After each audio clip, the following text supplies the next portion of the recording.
Assalamualaikum warahmatullahi wabarakatuh.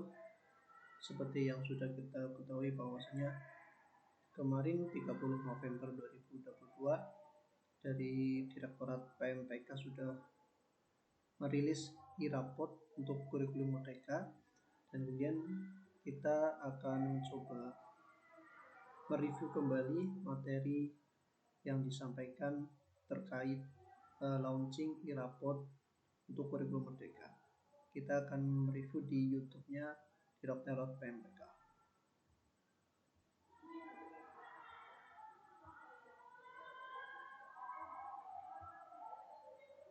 Jadi yang saya putar adalah bagian langsung inti, bukan dari pembukaan, tapi rangkuman dari yang disampaikan oleh Direktorat bagian PMPK. Saya atur kualitasnya dulu. Menyampaikan poin-poin penting terkait dengan e-raport dan di mana Ibu Bapak akan memperoleh informasi. Selanjutnya akan kami persilahkan Ibu Bapak jika ingin bertanya. Untuk menyampaikan terkait dengan e-raport ini sudah hadir PIC, salah satu PIC dari tim pengembangan e-raport ini, yaitu Pak Eko selaku PIC selaku koordinator juga di Direktorat SD yang akan menjelaskan terkait dengan e-raport. Ya, jadi rangkuman ini saya putar mulai dari menit 34 yang akan disampaikan oleh Bapak Eko Wadistiono sebagai koordinator riset untuk e-raport kurikulum Merdeka. Kami persilahkan Pak Eko. Baik, terima kasih Pak Yogi. Ibu Bapak, selamat sore. Assalamualaikum warahmatullahi wabarakatuh. Salam sejahtera untuk kita semuanya. Ibu Bapak pimpinan di lingkungan Kementerian Pendidikan, Kebudayaan, Riset, dan Teknologi yang saya hormati, Ibu Bapak Kepala Dinas Provinsi dan Kabupaten Kota, Ibu Bapak pengawas, guru, dan pendidik yang lainnya yang hadir di dalam kesempatan peluncuran e-raport untuk jenjang sekolah dari mulai sekolah dasar, sekolah menengah pertama, sekolah menengah atas, sekolah menengah kejuruan, juga dari pendidikan yang lainnya seperti dari paket A, paket B, paket C, kemudian juga dari SLB yang berbahagia. Alhamdulillah, puji syukur tadi Pak Dirjen sudah launching atau meluncurkan e-raport untuk semua jenjang ini. Nah, lalu pertanyaannya adalah bagaimana gambaran secara umum di dalam e-raport ini. Bapak sekalian, e-raport yang sudah dirancang ini adalah e-raport untuk kurikulum Merdeka, ya, yang sudah tersedia, dan alhamdulillah ini sudah dari SD, SMP, SMA, SMK, SLB, SKB, dan PKBM. Nah, untuk kesemua e-raport ini sudah dibangun dengan menggunakan profil yang sama, yang menggunakan platform yang sederhana sehingga mudah untuk bisa dioperasionalkan oleh Ibu Bapak guru di semua satuan pendidikan. Kami akan menginformasikan gambaran umum ya yang terkait dengan aplikasi itu. Intinya, Ibu Bapak sekalian, aplikasi e-raport ini ada dua bagian. Satu adalah pedoman ataupun petunjuknya. Yang kedua adalah launcher atau aplikasinya. Nah, di dalam aplikasi ini, Ibu Bapak sekalian,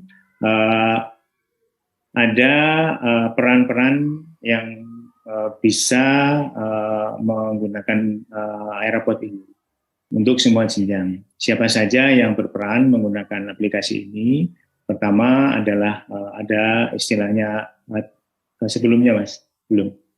Nah, pertama adalah administrator, kemudian bapak guru, dan juga wali kelas. Nah, yang kedua adalah di dalam platform itu sendiri ada dua hal yang memuat dua hal. Pertama adalah berkaitan dengan intrakurikuler, dan yang kedua adalah berkaitan dengan proyek penguatan profil pelajar Pancasila. Nah, yang kemudian nanti kami informasikan juga di mana Ibu Bapak sekalian bisa mendapatkan kedua hal itu tadi, yaitu panduannya atau pedomannya dan juga launchernya atau aplikasinya. Jadi lanjut. Nah, Ibu Bapak sekalian, untuk bisa mengoperasionalkan aplikasi ini semuanya, pertama yang perlu dijadikan acuan adalah Dapodiknya. Karena Ibu Bapak, aplikasi ini nanti akan berkaitan langsung dengan Dapodik. Sehingga yang perlu kami ingatkan kepada Ibu Bapak sekalian dan kita harapkan adalah pertama, Dapodik ini harus sudah dilakukan penyesuaian ataupun sudah lengkap, sehingga Dapodik ini nantinya akan bisa diakses oleh aplikasi ini. Oleh karena itu, peran operator Dapodik ini adalah sangat penting untuk melengkapi agar Dapodik itu menjadi valid dan sudah benar. Dan kalau Dapodik ini belum valid benar, akan terjadi nanti penggunaan aplikasinya tidak optimum. Lanjut. Nah, peran pertama yang berkaitan dengan penggunaan aplikasi rapot ini adalah administrator. Nah, peran administrator ini berkaitan dengan 10 aktivitas yang nantinya Ibu Bapak sekalian, teman-teman yang mendapat tugas administrator ini pertama adalah mendaftarkan web service-nya, yaitu mengkaitkan antara aplikasi ini dengan Dapodik. Ya, di dalam manual atau panduannya sudah dijelaskan bagaimana cara proses untuk mengkaitkan antara aplikasi ini dengan Dapodik. Itulah yang nomor pertama. Nah, kemudian peran berikutnya adalah mengambil data dari Dapodik. Jadi data-data yang ada di Dapodik ini nanti akan digunakan di dalam aplikasi ini, sehingga perlu bantuan dari administrator untuk mengunduh data Dapodik yang sudah ada di dalam Dapodik untuk digunakan, disinkronkan dengan aplikasi ini. Kemudian membuat data usernya, siapa-siapa saja yang berperan di dalam aplikasi ini nantinya, baik itu dari terutama adalah teman-teman guru dan wali kelas. Dan yang berikutnya adalah mengecek dan menyesuaikan referensi data dari Dapodik. Ya, karena mungkin ada yang belum lengkap, ada yang masih keliru, dan ini dilakukan pengecekan. Dan yang berikutnya adalah berkaitan dengan aplikasi tersebut, yang nomor 5 adalah membuat referensi lokal. Artinya referensi yang itu ada di dalam aplikasi ini. Hal-hal apa saja yang perlu dibuat oleh administrator? Pertama adalah aktivitas pembelajarannya, kemudian mapping rapornya, menyesuaikan logo ya sekolah dan logo Pemda, kemudian tanda tangan kepala sekolah, tanda tangan wali kelas, dan juga input tanggal raportnya mau serahkan tanggal berapa. Dan berikutnya administrator atau admin ini juga membantu ya Ibu Bapak guru untuk menyesuaikan referensi, tema, dimensi, elemen, subelemen, dan target capaian P5-nya. Jadi Ibu Bapak teman-teman guru sudah menyiapkan bahan-bahannya, kemudian dibantu oleh administrator. Nah, kemudian berikutnya juga menginput data project, deskripsi project, serta temanya, elemen dan subelemen tiap project. Ini berkaitan dengan P5-nya. Kemudian yang 8 adalah menyusun kelompok atau kelas dan fasilitator project. Ini berkaitan dengan P5 juga. Dan yang 9 adalah mencetak ledger dan rapot intra dan rapot project. Nah, saya sebutkan tadi bahwa rapot ini memuat 2 rapot, yaitu rapot yang berkaitan dengan intrakurikuler dan rapot project. Dan yang terakhir tugas administrator adalah membackup ya, restore data di rapot. Nah, inilah Ibu Bapak sekalian, jadi di dalam aktivitas ini peran dari administrator sangat penting untuk bisa memulai aktivitas dari penggunaan aplikasi ini. Sehingga teman-teman Ibu Bapak sekalian di satuan pendidikan semuanya, ini tentunya nanti akan memilih ataupun menempatkan ataupun menugaskan ya administrator dengan 10 kegiatan ini. Lanjut. Nah, berikutnya peran guru di dalam aplikasi ini.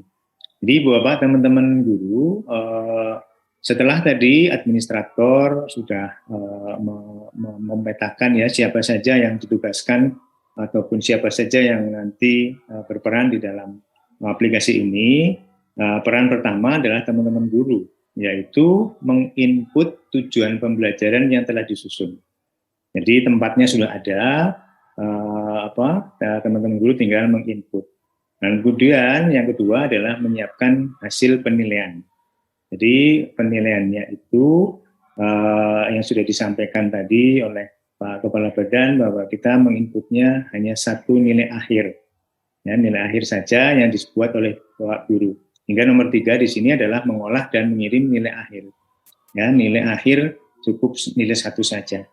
Nah, kemudian yang keempat adalah membuat deskripsinya, yaitu membuat deskripsi di kolom yang sudah tersedia.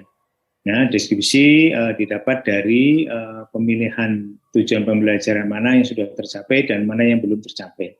Di dalam aplikasi sudah ada ruang untuk menuliskan deskripsi ini. Kemudian berikutnya tugas teman-teman guru adalah menginput capaian dan catatan proyek B5.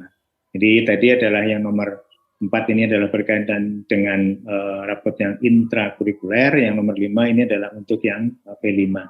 Dan berikutnya adalah Bapak Guru yang menginput nilai untuk ekstrakurikuler. Yang saya agak ditandai atau dipin ya, menurut saya ini bagian nomor 3 yang harus kita pahami karena ini sangat beda dengan kurikulum 2013. Kalau di kurikulum 2013 kita kan menginput beberapa nilai sesuai KD yang akan kita buat. Misalnya satu pelajaran kita nginput 3 KD nilai pengetahuan, 3 KD nilai keterampilan. Berarti ada 6 nilai yang kita upload. Nah, tapi kalau di kurikulum Merdeka nilainya walaupun kita punya banyak nilai, yang kita input cuma nilai akhirnya 1 nilai. Kalau lebih singkat mungkin lebih singkat, tapi kita belum diberitahu bagaimana cara kita mendapatkan nilai akhir. Apa itu guru yang menentukan sendiri buat rata-rata sendiri atau ada rumusnya, kita belum diberitahu saat launching kemarin. Kita lanjut. Nah, berikutnya Bapak sekalian, nilai-nilai yang sudah diinput oleh guru, baik itu guru mata pelajaran, dan untuk sekolah dasar ini juga merangkap guru sebagai guru kelas, sehingga juga berperan sebagai wali kelas, ya, menginput mata pelajaran, nilai-nilai mata pelajaran di semua mata pelajaran, kalau di SD, dan juga sebagai wali kelas, ya, melakukan editing data siswa, ya, editing data siswa, kemudian menginput rekap kehadiran siswa, kemudian menginput nilai ekstrakurikuler, kemudian yang keempat adalah menginput kenaikan kelas dan mencetak, ya, ledger, rapot intra dan rapot project. Ini adalah aktivitas yang dilakukan oleh wali kelas. Selanjutnya, nah Ibu Bapak sekalian, ini adalah bentuk dari rapot intrakurikuler yang sudah tersedia di aplikasi. Ya, di aplikasi tersebut di semua jenjang satuan pendidikan. Ya, kalau dilihat sekilas tampilannya hampir mirip dengan rapot kurikulum 2013 ya. Di bagian kopnya ada data nama, NIS dan NISN, nama sekolah, alamat. Terus sebelah kanannya ada kelas, jenis kelamin, semester, tahun pelajaran. Di bagian mata pelajarannya ada nilai dalam bentuk angka, kemudian catatan ketercapaian kompetensi. Kalau di halaman berikutnya sama kopnya, di sini ada nilai kolom nilai ekstrakurikuler, kehadiran, dan catatan wali kelas. Hampir sama tapi lebih simpel, menurut saya lebih simpel kalau dibandingkan kurikulum 2013. Ya, kita sudah menggunakan model dan pola yang sama, dan ini akan ketika Ibu Bapak sekalian tadi guru mata pelajaran, wali kelas memproses, akan keluar hasil seperti ini. Nah, di dalam aplikasi sudah ada petunjuk-petunjuknya dan cara-caranya untuk bisa menampilkan rapot intrakurikuler ini. Lanjut, rapot P5-nya.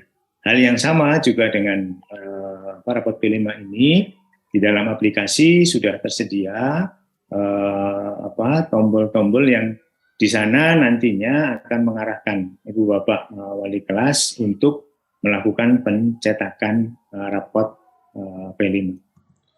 Berbeda dengan rapot penilaian atau intra, rapot P5-nya justru lebih banyak karena nilainya dalam bentuk deskripsi, dan tadi dijelaskan oleh Pak Eko bahwasanya deskripsi itu sudah disediakan oleh aplikasi. Tetapi kemarin saya menyimak ada beberapa pertanyaan yang menanyakan hal tersebut. Deskripsi dapat disesuaikan atau diedit oleh wali kelas untuk menyesuaikan nilai yang akan diberikan oleh guru tersebut kepada anaknya. Jadi walaupun sudah disediakan, guru diberi kesempatan untuk menulis deskripsinya sendiri ya. Lanjut. Nah, Ibu Bapak sekalian, seperti yang saya sampaikan tadi, nah ini saya singkat aja. Jadi link unduh aplikasinya ada di link berikut. Nanti saya coba akan tulis linknya di deskripsi video ya. Nanti saya akan ketikkan saya masukkan deskripsi video. Nah, kalau ada hal-hal yang ditanyakan bisa menghubungi nomor WhatsApp. Bahwa berkaitan dengan manualnya, yang kedua ada di web masing-masing direktorat, ya, seperti di SD ini adalah ditpsd.kemdikbud.go.id, kemudian SMP ini ada di smp.kemdikbud.go.id, SMA.kemdikbud.go.id, demikian juga SMK dan PMPK. Nah, untuk hal-hal yang berkaitan dengan pertanyaan-pertanyaan, Ibu Bapak sekalian, bisa menghubungi WhatsApp yang ada di bawah ini, 0812 814 35091. Nah, inilah Ibu Bapak sekalian ya, secara umum ya, gambaran-gambaran dari bentuk yang sederhana dari ERAPOD yang sudah dikembangkan oleh masing-masing direktorat untuk masing-masing satuan pendidikan. Saya kira itu Pak Yogi, hal-hal secara umum yang bisa saya sampaikan. Saya kembalikan kepada Mas Yogi. Baik, terima kasih Pak Eko. Jadi penjelasan tentang launching ERAPOD kurang lebih hanya 15 menit ya. Tadi saya mulai menit 34, sekarang 47. Kurang dari 15 menit penjelasan tersebut. Nah, setelah ini ada sesi tanya jawab. Kok ya, untuk selanjutnya kita akan berdiskusi terkait dengan dari guru SLB. Baik, Assalamualaikum warahmatullahi wabarakatuh. Pak, itu Pak sudah pakai kurikulum Merdeka.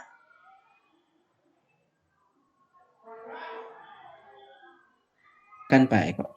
Baik, terima kasih Pak Yogi, Ibu Bapak sekalian. Alhamdulillah, terima kasih. Ini prinsipnya nanti yang untuk pertanyaan Pak Ilham ya dari SLB mungkin bisa dibantu oleh Pak Suyudi kalau ini sudah hadir terkait dengan sinkronisasi aplikasi ke Dapudiknya. Nah, kemudian yang pertanyaan Pak dari SMA Sepatu Bro ya, dan Ibu yang dari sekolah dasar yang terkait dengan aplikasi ini. Jadi Bapak sekalian, aplikasi yang kita luncurkan ini adalah aplikasi untuk ERAPOD kurikulum Merdeka. Jadi kami sedang juga memproses untuk pengembangan aplikasi untuk kurikulum 2013. Nah, sehingga kalau ini pertanyaannya adalah apakah aplikasi ini juga bisa digunakan untuk K13? Nah, secara penggunaan aplikasi ini digunakan hanya untuk yang kurikulum Merdeka dulu. Nah, nanti kami akan kembangkan lagi dan akan kami luncurkan kembali. Itu tentang kedudukan aplikasi ini. Nah, mungkin untuk yang pertanyaan pertama dari SP, barangkali Pak Suyudi ada di sini mungkin. Nah, jadi pertanyaan pertama itu apakah rapot ini yang sedang diluncurkan itu juga untuk rapot kurikulum 13. Nah, intinya rapot ini bukan untuk kurikulum 2013, tapi khusus untuk kurikulum Merdeka. Jadi untuk sekolah yang mungkin saat ini menerapkan dua kurikulum, kelas 7 kalau di SMP kelas 7 masih sudah kurikulum Merdeka, kelas 8 sudah masih kurikulum 2013, berarti kemungkinan Bapak Ibu guru yang ngajar kelas 7 dan kelas 8 atau kelas 7 dan kelas 9 akan mengisi dua e-raport. Yang pertama kurikulum 2013 dan yang terbaru adalah kurikulum Merdeka. Jadi untuk siap-siap Bapak Ibu yang mengajar kelas 7 dan kelas 8 atau kelas 7 dan kelas 9 untuk bekerja ekstra, karena selain kita mengisi rapot kelas 8 atau 9, kita harus benar-benar memulai belajar mengisi rapot kurikulum Merdeka. Mungkin bisa dibantu? Ya, mungkin teman-teman pengembang silakan. Mana sekolah tidak bisa sinkron dengan Dapodik, mungkin nanti Bapak Ibu bisa bisa membaca lagi panduannya. Pada dasarnya sebenarnya ini permasalahan kemungkinan pada setting web service. Jadi pada setting web service tersebut nanti saya singkat aja, intinya pertanyaan yang selanjutnya itu terkait tidak sinkronnya aplikasi Dapodik dengan e-rapot saat kemarin uji coba. Nah, itu terkait teknis, biasanya yang melakukan adalah operator sekolah. Jadi kalau Bapak siapa ini di aplikasi Dapodik itu menyampaikan bahwasanya intinya setting web service harus dilakukan dengan benar sebelum menyingkronkan data Dapodik ke e-rapot kurikulum Merdeka gitu. Diisikan dulu pemetaan untuk ke website direktorat, ada panduannya, mungkin bisa dipelajari dulu. Baik. Kemudian juga dari direktorat membuatkan panduan. Nah, nanti juga saya coba akan melampirkan panduan e-rapotnya, atau mungkin Bapak Ibu guru sudah menerima kiriman file e-rapot, bisa dipelajari sendiri sebelum kita mulai mengisi rapotnya. Terima kasih Ibu Bapak. Baru ini karena hal yang baru, jadi kami belajar. Buat masing-masing Pak atas kesempatan yang di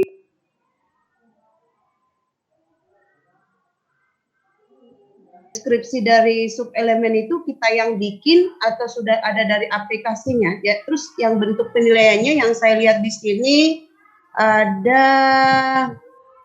ada cuma tanda checklist ya Pak ya. Mulai berkembang.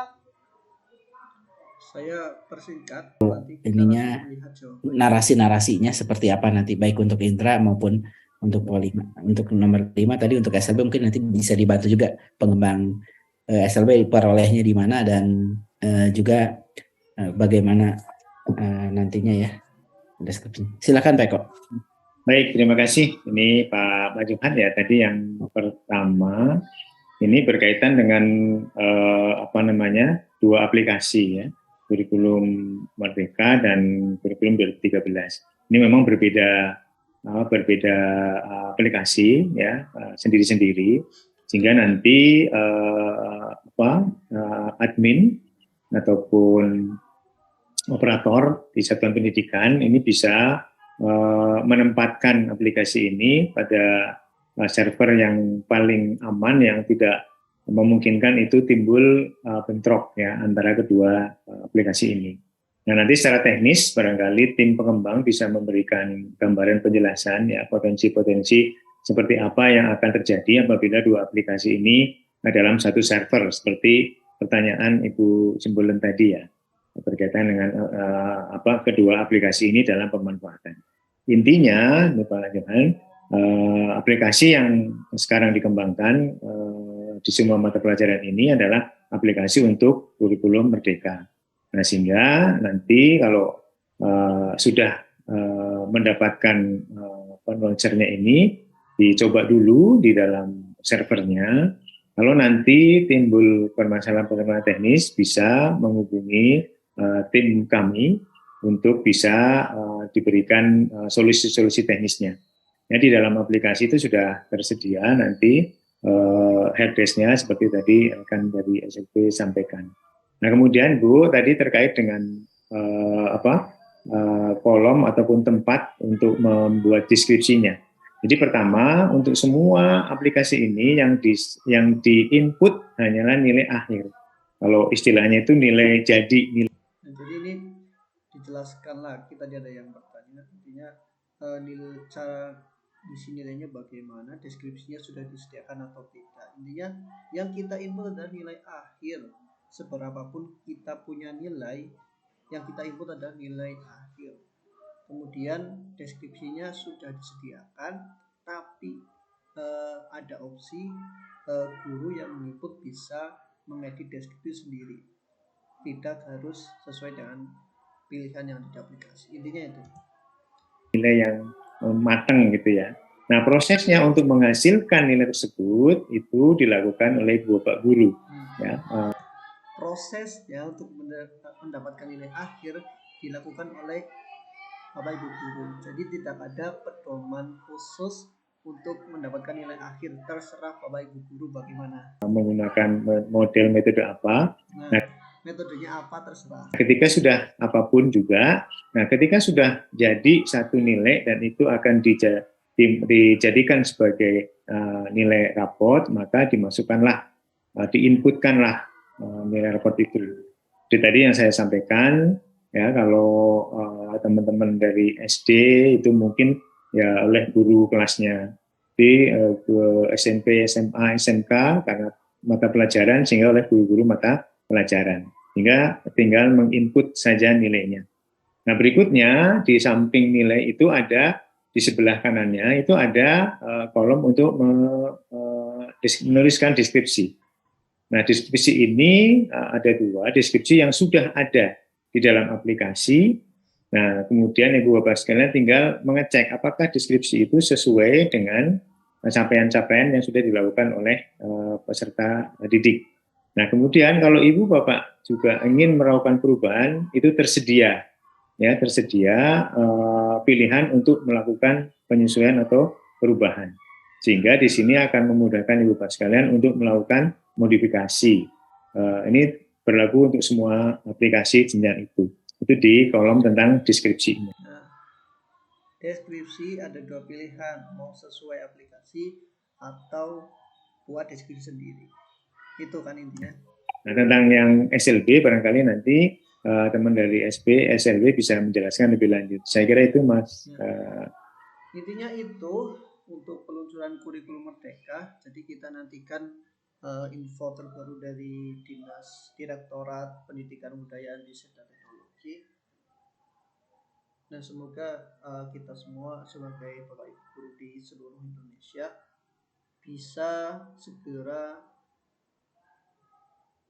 paham aplikasi e-raport kurikulum Merdeka nanti cara pengisiannya bagaimana. Semangat terus untuk pejuang masa depan Indonesia. Tanpa kita semua, generasi emas Indonesia tidak akan terwujud. Terima kasih. Sekian dari saya, semoga bermanfaat. Kita sharing-sharing ilmu dan belajar bareng di sini. Jangan lupa bantu supportnya untuk mensubscribe channel saya, kasih like bila suka, kalau tidak suka kasih tangan ke bawah untuk pembelajaran buat saya. Terima kasih. Sekian, sampai ketemu di video berikutnya. Wassalamualaikum warahmatullahi wabarakatuh.